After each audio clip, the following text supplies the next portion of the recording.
Hi, I'm Holly Hanessian, and I'm presenting to you from Tallahassee, Florida, in the United States.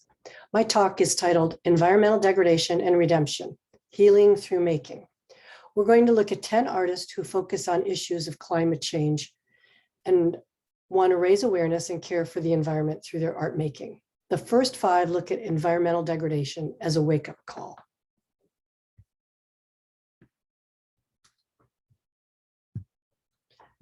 The first artist is Nan Smith, and her project, Water Code Blue, looks at water shortages and the commodification of water as a natural resource. The project includes an installation with ceramic sculptures and photographs. Smith interviewed international scientists about local solutions to water shortages. Her hope is that the artwork will prompt and promote water conservation. The next artist is Suzanne Anker, a bioart pioneer who seeks to reveal the 21st century assault on nature. Her show, 1.5 Celsius, refers to the projected increase in temperature between 2030 and 2052 if global warming continues at its current pace. The bottom pieces, which she refers to as biota, are made from Dead Sea sponges dipped in porcelain slip, leaving a permanent replica after being burnt away. Courtney Madison is well known for her work inspired by the fragile beauty of coral reefs in the ocean, and was recently featured in American Craft along with others who contribute to crafts on global warming. She writes, "It's essential that the medium be ceramic, as coral reefs are made of thin layers of calcium carbonate." The chemical structure of her work parallels that of the natural reef, which is ceramics and brittle like coral branches, breaking easily if improperly handled. Brandy Lee Cooper's artwork is similar, but a little different than Madison's. Cooper's work is informed by her research of the Great Barrier Reef, where she saw islands of plastic gathering. And compelled by her observations, she produced 2 works. Bleached, that examines the devastating amount of plastic she saw suffocating the landscape, and Resilient. Unlike Bleached, it's site-specific and was built in an abandoned concrete footer and is made of unfired paper clay, slip-casted forms, and cast-off plant material. Madeline Corbin, whose piece, The Climate Crisis is a Crisis of Color, asks these questions.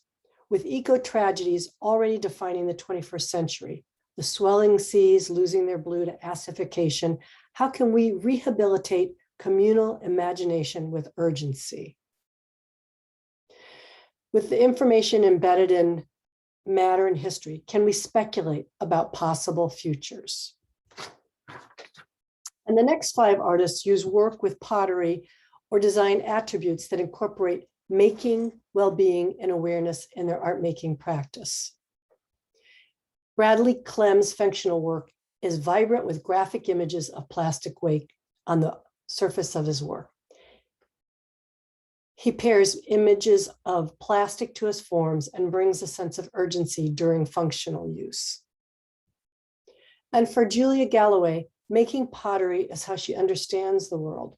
For this project of making covered jars, they're actually urns for the endangered species of the United States.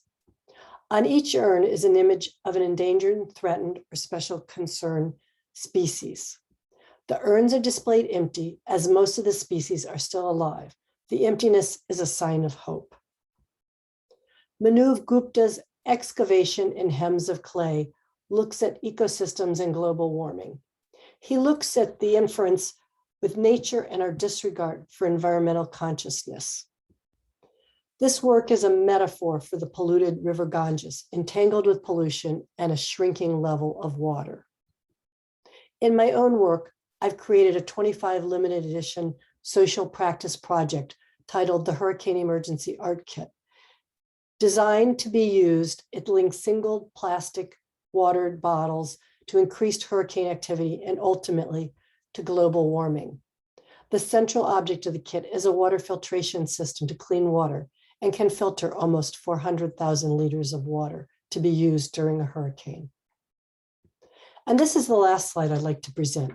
It's the collaborative project between the federal Polytechnic School of Lausanne and the Geneva School of Art and Design. Pavilion d'Eau stood on Lake Geneva's shore of the UNESCO World Heritage Site in Louvain, Switzerland. It was a striking temporary installation of wood and handmade porcelain tiles, an excellent example of centuries-long interaction between people and their environment, developed to optimize local resources and thus be sustainable in its nature and design. And that concludes my talk. Thank you so much for listening.